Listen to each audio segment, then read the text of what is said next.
வணக்கம், என் பெயர் பார்த்திபன். என்னோட ஐடியா வந்து மக்காச்சோளம், நெல் காய வைக்கும் நவீன இயந்திரம். அது எல்லா பொருளையுமே நம்ம வந்து அதோட மாய்ஸ்சரை குறைச்சி காய வைக்கிறதுக்கான ஒரு இயந்திரம் தான் நான் பண்ணணும் அப்படின்னு சொல்லியிருந்தேன். இது வந்து மெஷின் வந்து நம்ம டிராக்டரில் ஃபிட் பண்ணணும்.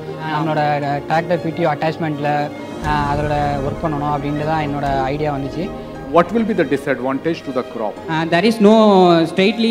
I did not pass fire on the grains. It can be done with the electric motor. It can be done with any other tractor. So why only Dynatrac? Dynatrac மாடலில் மட்டும்தான் நம்ம இந்த 4 quadra BDO அப்படின்னு சொல்லி கொடுக்கும். இதனால உங்களுக்கு அந்த ஐடியா வந்ததா? 7 to 8 lakhs இருக்கிற எக்யூப்மெண்ட்டை நீங்கள் 4லேருந்து 5 லட்சம் ரூபாய்க்கு பண்ணலான்னு ஐடியா வச்சுருக்கீங்க.